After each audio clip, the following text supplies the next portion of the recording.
Hey, what's going on guys? JayzTwoCents here, and I get a lot of complaints from viewers saying that I spend way too much time dealing with high-end hardware. And to that, I want to say you guys are absolutely right.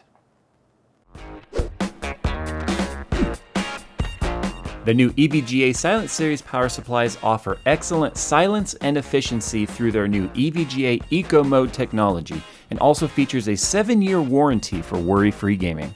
Click the link in the description to learn more. We've looked at a lot of high-end mechanical keyboards and high-end mice and stuff, but you know something we have never looked at on this channel is an inexpensive gamer option that doesn't include a mechanical keyboard or some high-end, super spiffy gaming mouse.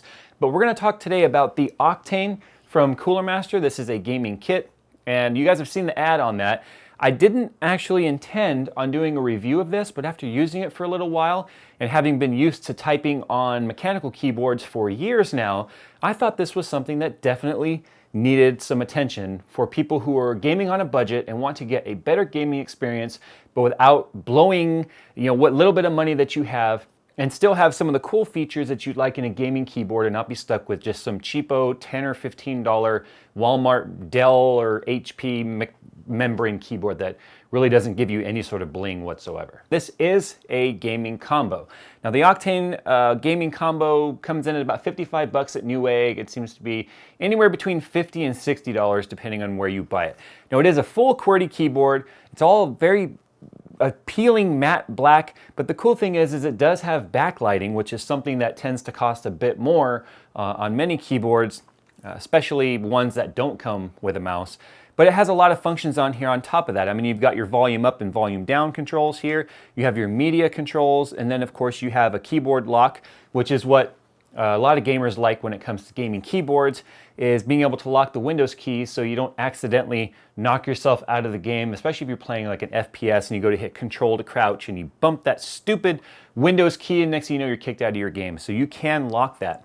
But it has different lighting modes as well, which is something that a lot of people like to see, especially if you have a nice build aesthetic going, maybe AMD red, like we have red stuff going on behind us here. You could simply change the color to red. This button right here, every time you hit it, it just cycles through the 7 different LED backlight colors.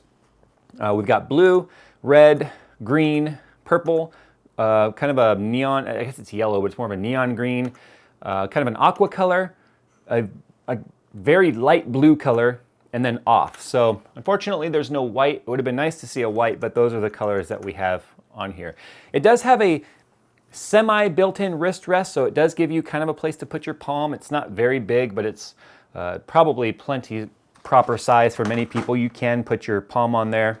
For me personally, half my palm hangs off. It's not as comfortable as I would like. But one thing that this is purely subjective. One thing that I'm not a fan of on this keyboard though is the fattened space bar. So when I tend to push on the space bar kind of on the lower side, it doesn't feel as crisp or as responsive. It almost feels a bit mushy because the actual membrane is farther up on the key. So when you push it down here on the bottom or on this corner, it feels a little bit mushy when you're doing your typing. And sometimes I wonder, did I actually hit spacebar or what? But other than that, you do have varying brightness control here.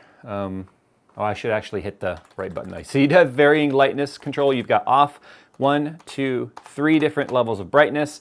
And then if you simply hold function and push the LED there, then it will just kind of cycle through the different colors, sort of in a breathing motion, but that's pretty much it for when it comes to control. Now the bottom of the keyboard does feature these very large rubber feet in all 4 corners. So when you set it on your desk and you get really involved in your game, you're not gonna be sliding it all over the place. As you can see, I'm hitting it and we can't get it to really slide. Unfortunately, the pop-out feet on the bottom here do not have any rubber on them. So once you lift it up for an upright typing position, which is something I prefer, you lose about half your friction and it does become a lot easier to slide. It's not going to move around too much, but you do lose quite a bit of the friction. So that's something to keep in mind. It would have been nice if they had rubberized the feet on that so it wouldn't slide. But hey, at this price point, it's not uncommon for little things like that to be, part of the total package.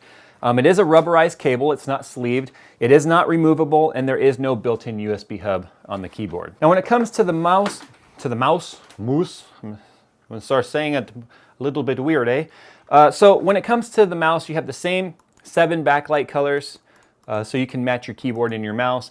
And then you do have one DPI adjustment button up here for 4 different DPI levels. The manual says 500 to 3500 on adjustable, but it doesn't tell me the ratios. It does have these kind of a LED, what looks like headlights on the front of the mouse. It looks very attractive. One thing to point out though is when you cycle through the different colors, the scroll wheel stays white. So that's not going to change. But the scroll wheel does have a very pronounced click, so it's very easy to tell when you're scrolling. Now on the bottom of the mouse, it does have 3, I believe they're like a polyurethane set of feet on here, so it does slide pretty smooth, even on the desk surface. The roughness that you hear, that's my desk. The parvum scratched it all up. So it does actually move really well and very smooth, even without a mouse pad. And once you put a mouse pad under it, of course, the thing glides incredibly smooth. FPS shooters are pretty nice on this. It's a very light mouse. So movement on this, if you're used to a heavier mouse or a weighted mouse, which I am, it's going to feel very light at first. Once you get used to it, you can do some very incredibly quick mouse movements with this. So I guess the last thing to do before we end this video is to do a little bit of a typing test so you guys can hear the way the keyboard sounds. It's a membrane, so it's going to sound like a membrane keyboard. But then we'll just kind of give some feedback on the way it feels when you type, and then we'll draw some conclusions. Not physically draw them. That would be like a kind of a draw my life, and I already did that. So transition. Okay, so I've just got Notepad open here. I know you guys can't see it, doesn't really matter. We're just gonna do a little bit of a noise test on here when it comes to typing, but I don't think you guys should expect anything spectacular with the noise. They're not mechanical keys, so there's not gonna be any click. It's just gonna sound like a regular old keyboard. In fact, I'm just gonna type, this sounds like a regular old keyboard.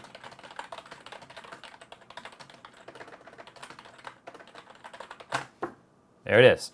So because it does have a little bit of flimsiness to it, not an awful lot, when you hit keys like spacebar, there is a little bit of noise that goes along with it.